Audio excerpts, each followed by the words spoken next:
name is Nansi Guevara, and I am from Laredo, Texas. My mother is from Nuevo Laredo, and I'm an artist. I like to say I'm a rescuache artist and designer. I really got into kind of making art in my house, just making art from the things that I found around my house, around my neighborhood.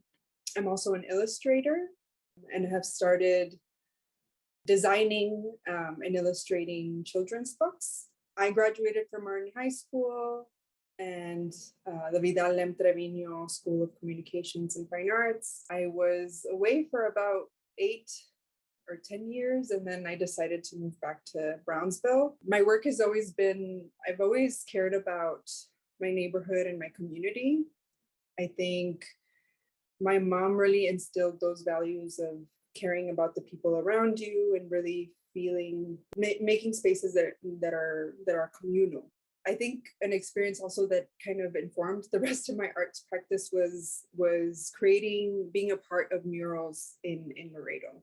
So the Azteca mural, the Zacate Creek mural, led by our teacher, Mr. Jorge Vasquez. And there, I think the importance of community was really continued to be affirmed, right? The importance of community and also of representing our own identities in the neighborhood by and for the people that live in that area. That project and that experience as a young person also really reinforced like my love for public art and education. It created more of a connection between me and my lived environment, my neighborhood, and it really taught me that I needed to fight to protect my neighborhood and my community. And also nature, right? Zacate Creek is connected to the Rio Grande River, which is an artificial border. Yeah, and lastly, like it really, I think, showed me a different image of my community. Like I was just so used to seeing like Border Patrol, patrolling the area and surveillance and just being in the middle of like messed up immigration policy that, you build this idea of your community and your surroundings that is dictated by a militarized border. And so this mural also, it represented the people of the community. It represented the cultural traditions of the community. It had Cesar Chavez there. It had Emiliano Zapata, the Matachines. It showed me the beauty of our community and the real images of our community. And so I think that this is why I connect so much with my best friend, an artist, writer, storyteller, this beautiful woman, Moana, that will also be in conversation with me. We both are very rooted in our communities. We're very rooted in our culture, in our traditions. We understand like the importance of building community and in of arts and education. And that being said, Moana, you would like to introduce yourself? My name is Moana Ulu'ave-Hafoka. My parents are from the small island kingdom in the South Pacific called Tongatapu. A little bit about us is that in the Pacific, that's the last remaining sovereign nation with a king and royal family there in Tonga. So my parents actually immigrated from there. My dad's family first in the late 60s and then my mom in the late 70s. And they met in Hawaii shortly after Hawaii was annexed by the United States. And so many Pacific Islanders actually migrate through Hawaii and California. And then we ended up here in Utah, where I am, the land of the Paiute, Goshu, Shoshone, and settled here in the late 80s. And then had me I'm the I'm the fourth of 7 girls. So I only have six sisters and no brothers. And we were raised here in the Salt Lake City Valley. It's really strange when people ask us, how in the world did you end up here? But like a lot of things that Nancy and I have in common is talking about how colonialism and imperialism have pushed and pulled people in multiple directions, and then you end up migrating to a place that's vastly different from your own indigenous roots. So yes, we're from the Pacific, but I was born and raised here in the mountains, and have both my foot in the mountains and also in the sea. So those are two parts of me, and I think part of my artistic practice and understanding of the world is because I've come from these two places and had to make sense of it. One of the biggest things that Nancy and I connected with was understanding the borderlands, and one of my favorite authors of women that had really changed the way I thought about identity was Gloria Anzaldúa, even though nothing in my probably have nothing in common in terms of like I've learned everything about it while just reading Borderlands, and I never lived or had ever been to the border prior to that because I live more north. But the concepts and the ideas and the theories in that really resonated with me because I was just trying to grasp at something that was somewhat similar to my own life experiences, in duality, multilingual, and like understanding the world around me. So I, even before I met Nancy, that's what I had been studying.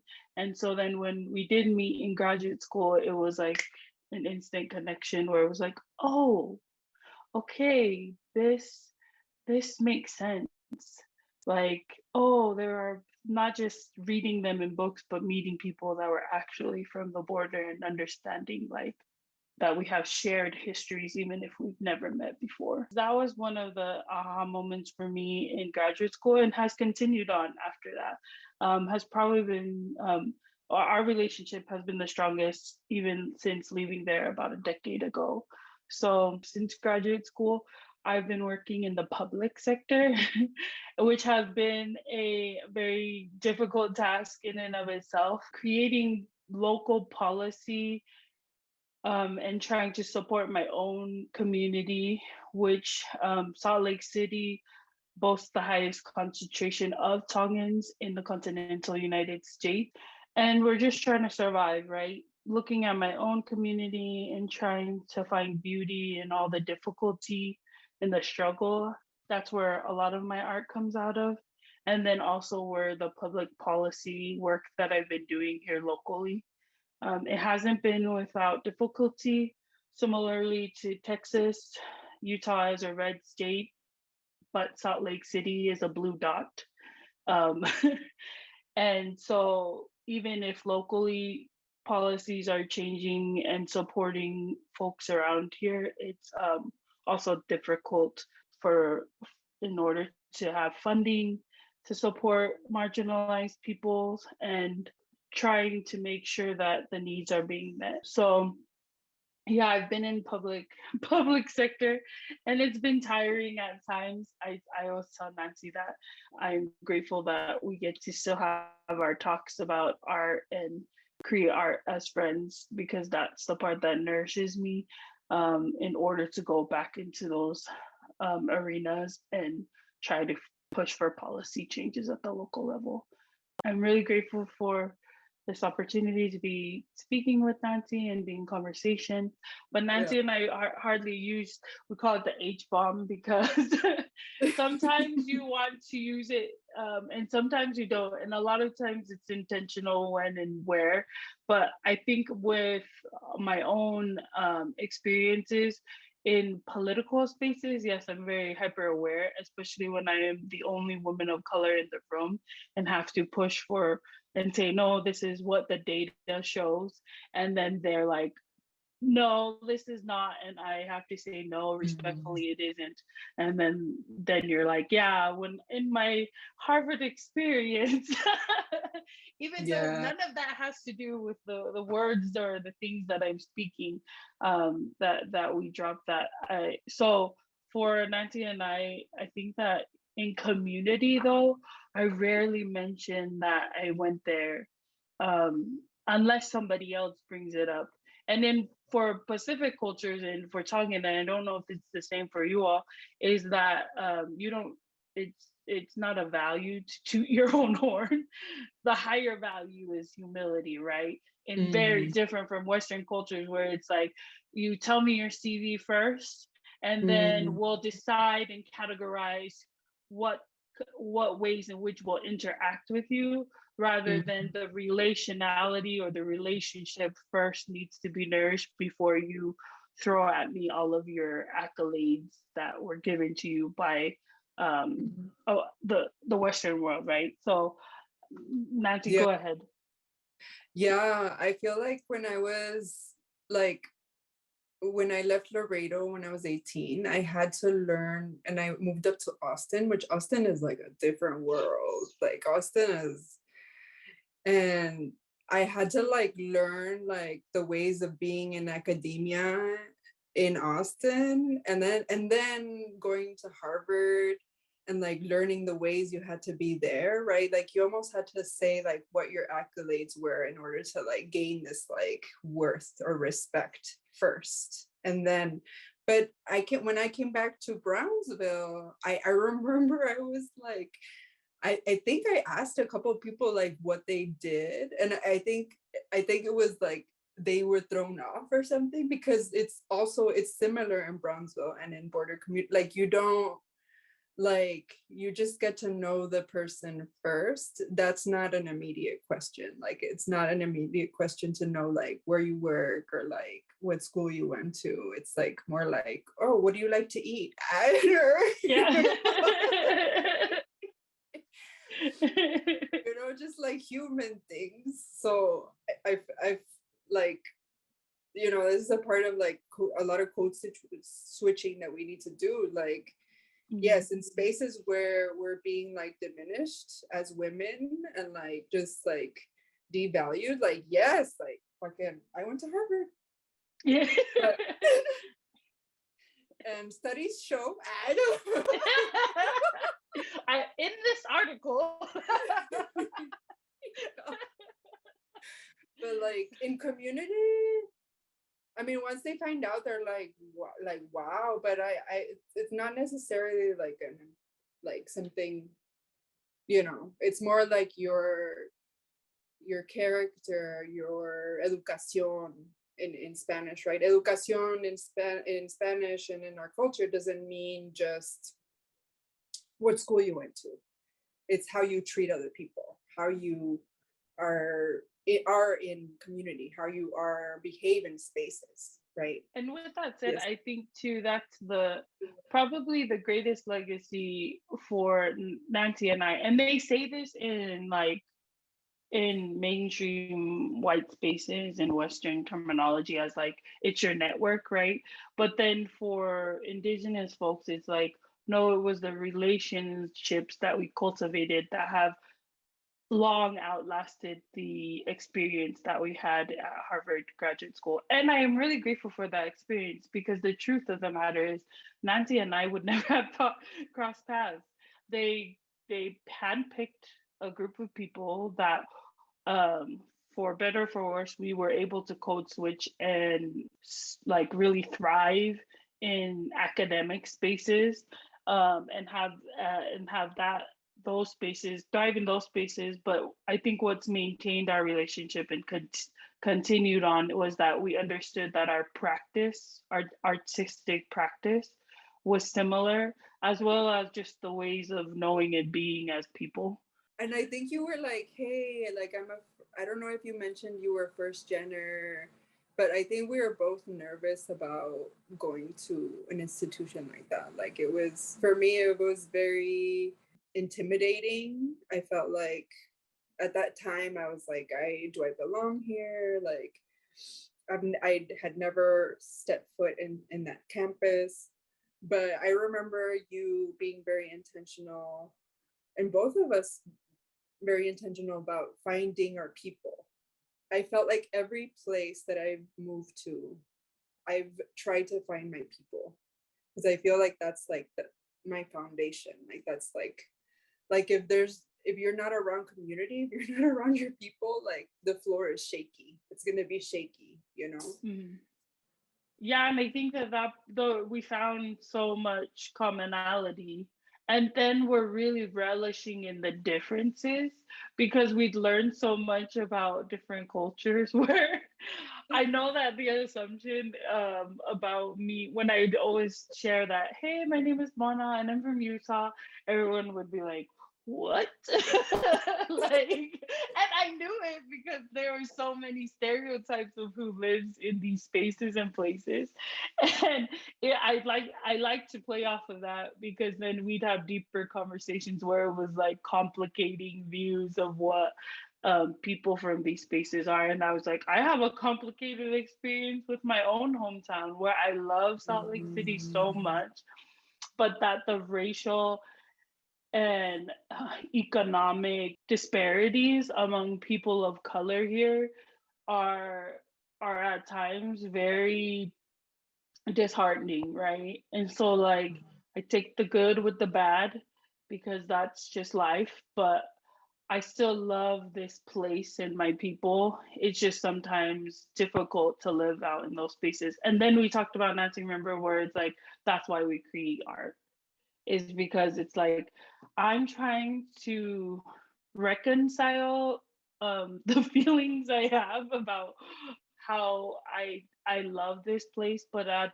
this not but and at the same time how difficult sometimes it is to live in these spaces. I do live in a predominantly white state in a predominantly white city. Even though it's quote unquote progressive, it's still predominantly white. And being people of color, where the two largest populations that I did grow up with were Mexican Americans and the Pacific Islanders. So I think that was the part that we still connected it with because I was like, oh, I have a lot of references to Mexican American culture just because folks had migrated all the way up here to Utah and to Salt Lake City. And yet similarly working side by side in these spaces because of our economic oppressive systems, right? And I think that was so interesting because it's like we're in the struggle and it's difficult. We speak two different languages, but many of the people that my parents and my family members were working side by side were also people with your similar background, Nancy. Not the same, but very similar. And I was like, oh, interesting. Also, our love of Selena because Tongans thought that Selena was Tongan. They have remade.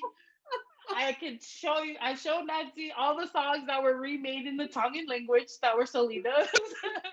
So her impact is far and wide. So those types of things, I just think, yeah, it's interesting how they can overlap. Oh yeah, so I forgot to. I'm a writer, storyteller. Really, this came out of similar to what we're talking about of like, I always say it wrong. And Nancy, what is the word? Rasquache. That I think too, like building things out of found objects, but that my form is like poetry and creative writing and storytelling. It's because our stories are the ones that are deemed unusable or parts and pieces that are left behind. And I thought that was the part that really resonated with me, where my grandmother traveled across the Pacific and she was a master weaver, storyteller, and artist. And she still kept those things. And that's what that was the only thing actually she came here with. She came with no money, nothing of material value, but she had a skill set that wasn't economically beneficial here in the United States, but it was the thing that connected us. So then whatever found parts and pieces she found here in the United States, whether it was like because we didn't have the palms, they would that were the leaves from the trees in the Pacific, she would just get like the potato sacks. She could weave those and make our traditional clothes or just like baskets and things out of found objects that people wouldn't think were valuable.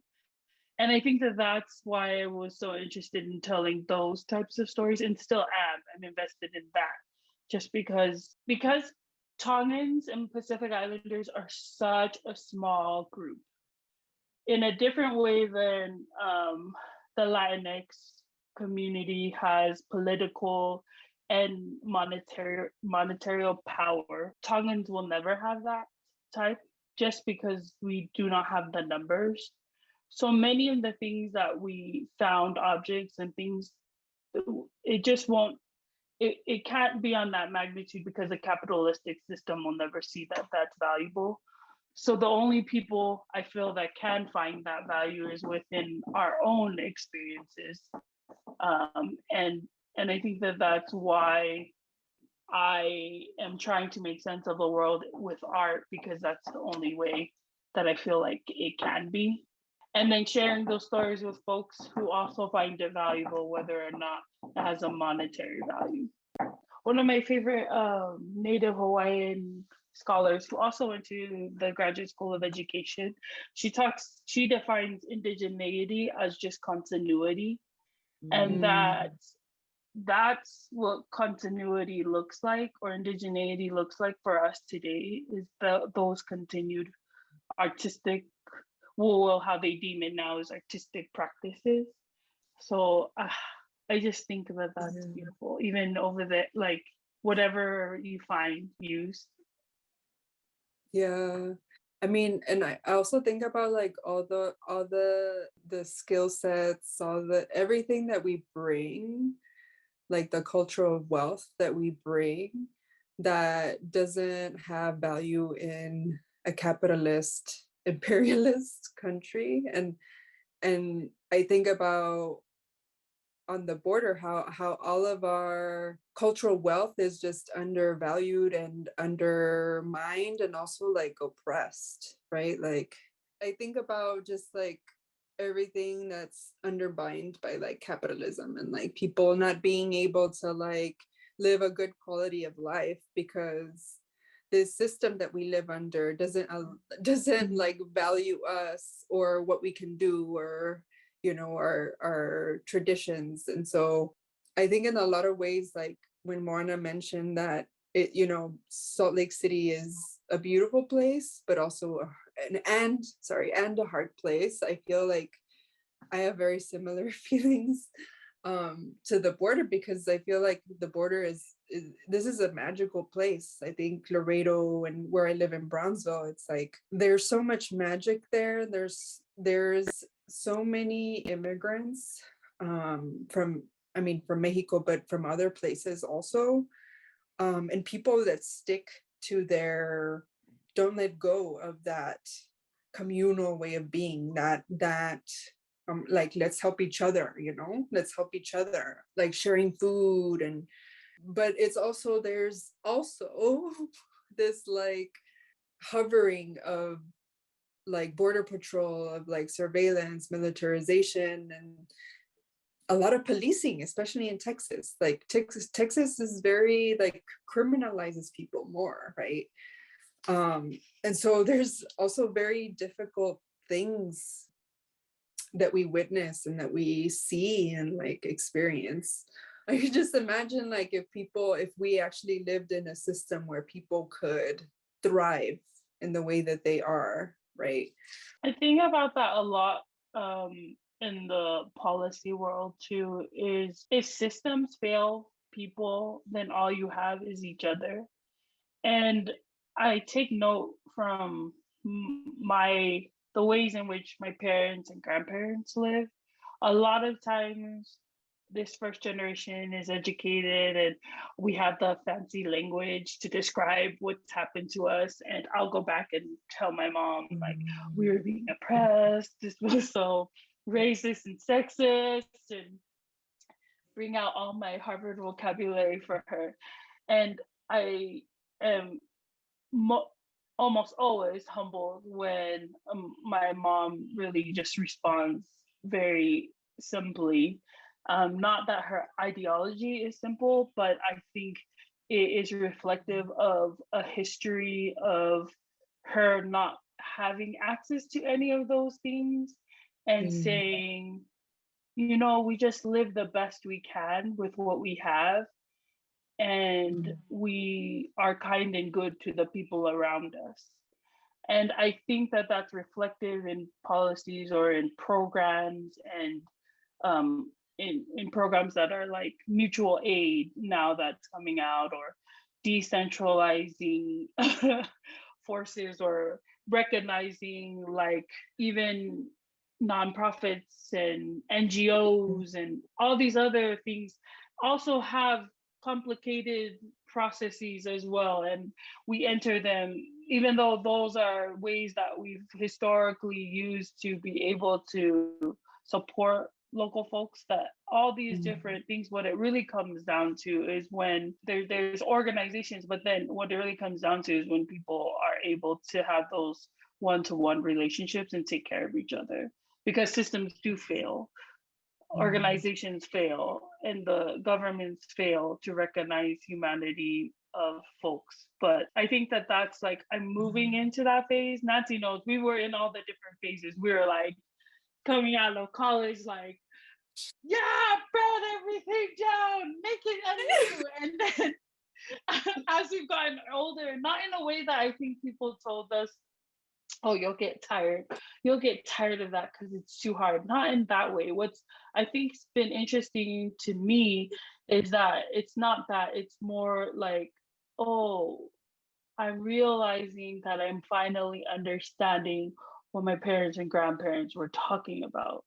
It wasn't like burn and fight everything down. It's understanding, not in a way that I'm giving up, but like, there are things that you cannot control that are more than your one being can take. There are things you can control, and what is in that. So maybe just understanding the world and being like, okay, this is what I can do, my own power. But the project that I'm doing for the residency is like around my mother, because I feel like a lot of the ways I approach my art and community like come from my mom. And like literally yesterday she goes, like, she told me in Spanish, like, you all have, like, you went to school, you have, you know, education, like there's some things that, you know, there's things that you feel you can do, like there's more choices that you have, like, and we didn't have as many choices because we as women were more, had to be dependent. I think talking to my mom always humbles me also, because I'm like, oh, okay, I need to like look at like what's really happening and not also be in theory, like always be in theory or in, you know, the things that I, you know, learned in school or in academia. But I do think that people, like, just living in Brownsville, I think people have really strong like support systems, and that's how we survive, like supporting each other. And it's not so much like, you know, like this system teaches you to climb and to be very individualistic. And also we were talking, I think last time we were talking about like artists, not like, being an artist doesn't mean like being so individualist or being like working in isolation, right? For us, it means really like being connected to the people around us. Those networks are so important. And it almost is like these networks are also a part of like resisting, like their acts of resistance. I think the quote that we were talking about, Nancy, was similar to Bell Hooks' quote that's circulating as a meme, like Yeah. which is a great quote that I love it too. But we're talking about I think it's to the effect of healing cannot healing cannot happen in isolation. It only can happen in community.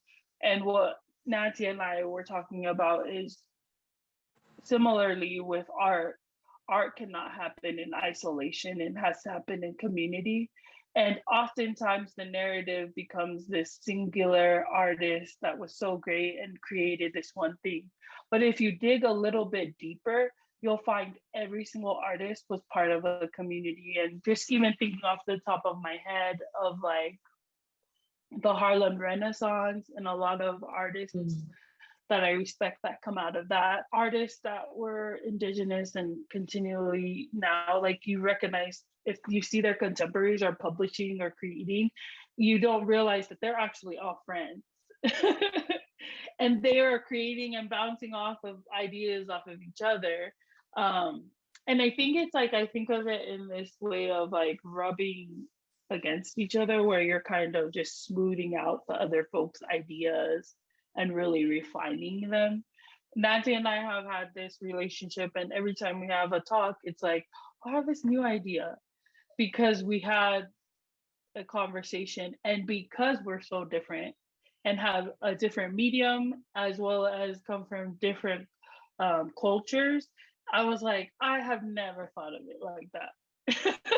I have never thought of that concept. So for example, with our book that we wrote together, the children's book we wrote together, one of the things that Nancy brought up was like, I want things to be smooth and rounded in the images that she was making, because she didn't want it to seem sharp or cut off very, very soft. And I was like, oh, that's only something a visual artist would even think about. Because I was concerned about the words and not what the visual representation of the words would be. And I hadn't thought about things like that. And then when we're talking about bodies of water, for me, bodies of water in the Pacific means we navigated the open oceans, right? So they're highways or connections. Bodies of water connect the islands. We're Oceania, not not thinking of us only about the islands themselves or the smallness of our islands, like Epeli Ofa, one of our philosophers, talks about, but the vastness of our oceans. And my relationship to water is different than when Nancy would talk about the river and it cutting through, right? And then being used as something that separates. And it's just interesting because I would never have those types of perspectives just because I was only working with other Pacifica artists and writers and never thinking outside of that. I feel like I've been trying to I was taught a very specific ways of like making when I was in college. I've been trying to like I know like decolonize has been thrown around a lot, that it's like no one like it's confused now, but like to get closer to my natural artistic practice, because I felt like before that I was expressing, right? And I think I little by little I've been trying to just get closer to my process. I don't think it's fast. I don't think it, you think of these like sometimes I think of these like, like type of creative meetings where people like, sit in one room, and I feel like those are very valuable also, but the way I create is not so fast or sporadic all the time, right? It's like it takes time. I have to kind of wait. I have to give it some room. I have to wait. I have to like reflect. And which is often stressful, right? Because we're often taught to like produce. You have to produce and keep producing. And it also comes from, like Moana mentioned, like conversations with your best friends. It comes from like conversations. I've been spending a lot of time with my mom these last 3 months. Like, comes from conversations with my mom and my grandma. It comes from community members. And honestly, a lot of my community is they're mostly like just community members that are not necessarily artists. I think a lot of my other community is like artists, but conscious artists. I think I'm trying to also take down kind of that barrier I have for when I'm creating something new, because it's always like, I remember having like this, I had like a whole therapy session around this. Like, I think I have like the art worlds like in my head, like talking to me and being like, this is shit. This is not good enough. This is not gonna go in the museum, any museum. And I'm like, okay, like, no, art, like the art world can't be in my head. Like, I have to create from a genuine place and a place of community. And there's some señoras that come to me and they're like, oh, we should do this and we should do that, or they're like, oh, can you draw me this image? And I'm like, yeah, like, let's do it together. And like, I this is why I think I like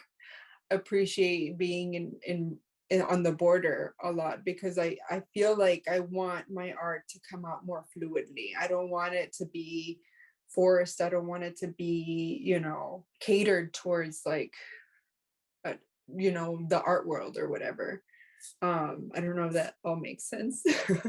I want to pull something that you said, Nancy, about how you were taught through your formal education versus like being a community artist. And I think that that's something I struggle with as well, is because the isolation piece, especially if, I don't know, but specifically for writers, right? We think about people like Thoreau when we were in Boston, where he went and lived in a cabin by himself and wrote these amazing things.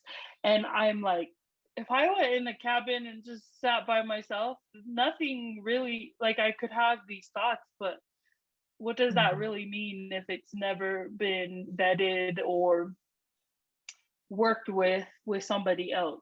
Then I don't know what use of that idea, like my personal ideas, which that's a whole other stream that I'm like, no idea is ever your own, right? You thought of it because it came from somewhere, right? So even pushing against all of these things that we learned in our Western education, our formal education of what the artist and the singular artist individual is, and that's how success, and there's this pattern and that's how you gain it. And I fight that all the time, because I didn't come back from graduate school and undergrad and start becoming, and just, I was a writer, and then now, like, it's almost 10 years later and I'm creating all these literary works in a different path than Nancy. I am part of the people because I'm first gen. It is a luxury. Like, I've seen other people, and not in the way Nancy has been able to take it, but I think these are two paths that people can go, where you're like an artist that does what Nancy does, or an artist like me, where sometimes that flame or that light almost gets stomped out of you, because I had to survive with my family and I had to get a government job and get up every morning, do the 9 to 5 grind and make sure that our necessities were taken care of.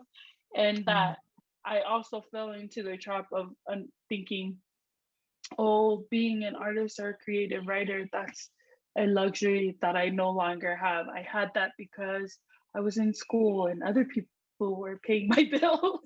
And now that I have a family and everybody has to be fed, I no longer have that luxury, and let me put this on the shelf. In the last few years, what Nancy and I have, we stayed connected, but in the last couple of years, what I realized is that it was part of my mental health, because the way in which I was creating, writing poetry, speaking and talking to other artists and constantly in communion and community with them was actually healing so much of the generational traumas that I have, and that I didn't realize that that was not just something that was a luxury, but an integral part of who I am as a person. And finally coming to that realization after like going through therapy. I'm still in therapy. I think you should go to therapy. And understanding religious dogmas that were part of colonization that were harming me, and finally recognizing that even when I was a kid, like spending time with my grandparents were often um, grandparents and parents were paired with some type of artist for artistic form, whether that was my grandmother trying to teach us, which I'm not very good at, weaving, and realizing like that was the common thread through that helped me survive these spaces. And now as a mother and an adult, it's not a luxury. I have to do art in order to survive all these systems, because it keeps me connected to community, and that is what nourishes me. And so I think it goes back to our earlier conversation about listening to my mom, and Nancy also talked about her mom in these types of ways, where she was just saying, you can do the best that you can with with what you have. And I'm like, okay, that's what I'm trying to do. And part of what I have is a creator with art. And so I think that's all woven together in the ways that we approach art, create it, and then share it too, where it's not just something pretty you put on a wall, which that's not how my ancestors did art. It was part of, like, they wove their houses together. There was functionality to it. It's just not aesthetic. There's function to everything. Or nets, how you sew a net together. The net was gathering food for sustenance. And I think it's shifting those ways of knowing to match the ways of being of our ancestors, that really think that those are the things that are challenging and complicated, but also beautiful. I feel like I'm thinking about that pyramid and I'm like, yeah, food, shelter, art. like it just needs to be a part of our lives. It's like so critical. And also thinking about like how cities are, planned and everything. It's like we're trying to like inject art instead of having art just be like a whole, like a part of our lives. I think that art has the possibility, it doesn't always happen that way, but the possibility of bridging those divides in a way that academia didn't have for me. I think when you tell a story, in our case, what I think was interesting that I told Nancy was when we wrote the children's book, it's talking about environmentalism, it's talking about indigeneity, that's what it's talking about, and our stewardship over land and water and people's responsibility towards it, an entry conversation, right, for like a 5 or 6 year old. But all my friends and people who were from different political and ideological lines were buying in, like, this is great, this is so good. And I told Nancy, oh, this is interesting. I would have, like, it just came off as they weren't reading it in the same way that we created it. They were still receiving it, but it was interesting because they were being supportive of community, and I appreciated that so much. And they were also teaching their younger generation about something that probably they wouldn't have chosen for their kid if it had been plastered with all of the words that intellectualism or the academy has brought out, and now people find as triggering or like divisive terms. But it's like, but at the end of the day, it's the story that we're talking about, and it's stewardship over the land and our responsibility to the land and the ocean, and that makes it. It has its both pros and cons, but I think that that's where art can become a bridge for people to learn. And it also can be divisive, which I'm not saying one or the other, but I'm like, oh, okay. I was just surprised that so many people were buying it. Even I told Nancy this, like, what? I wouldn't have thought that they would want to read this book. That was not the demographic I thought was gonna take this book in. Moana, thank you for another beautiful conversation. I continue to appreciate our friendship, like thankful for to have you as like a friend, but also like as a collaborator, because you brought out some things that I was like, I did not think about. I was like, and to be a part of this residency, Cultivarte residency, as a C studio artist. I just want to thank you too for inviting me. I've never been to Laredo, but I feel like I know Laredo because I know Nancy, and that all the art that she creates is has a direct connection from the place that she's from. So I think that that's one of the beautiful things of how we can travel and take our stories and our art wherever we go. Um, and interact with people that never would have known where Laredo is or what it is or have that impact on me. But because of art and people, I'm just really grateful. So I'm glad that I get to be a little part of this talk. So thanks for having me. Land and Sea. Vanua Moi Oseni, written by Moana Ulu'ave-Hafoka and illustrated by Nansi Guevara. To my manawa ofa and ikafilia, may you always remember the ancestors and the promises we made. In the beginning, land, sea, and people lived in harmony. Bound by a promise to care for each other. For what nourishes one nourishes all. When one plant was eaten, another was planted.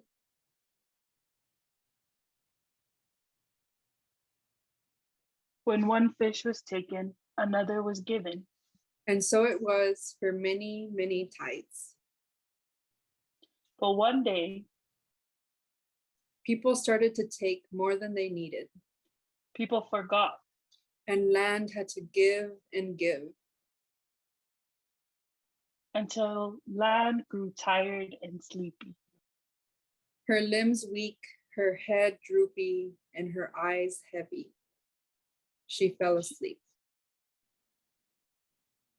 Sea, who always met land at high tide, came in to greet her, but land was quiet. Sea rolled onto land over and over to wake her.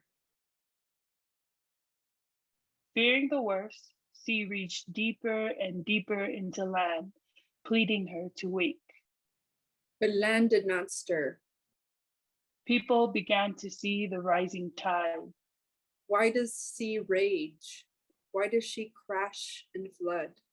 Land, save us from sea, people cried. Still land slept and sea crept. People reached for land to hold as sea rose. We took too much, people cried out. Will land ever wake? People asked. When people stopped taking, sea responded. But what if people don't stop? Then sea has no choice but to rise. So people gathered and remembered the promise made long ago. A plant for a plant. A fish for a fish. Day by day, people restored what they had taken. There is always enough if people use only what they need. The sea resides. The land awakens. The plants grow. The people remember.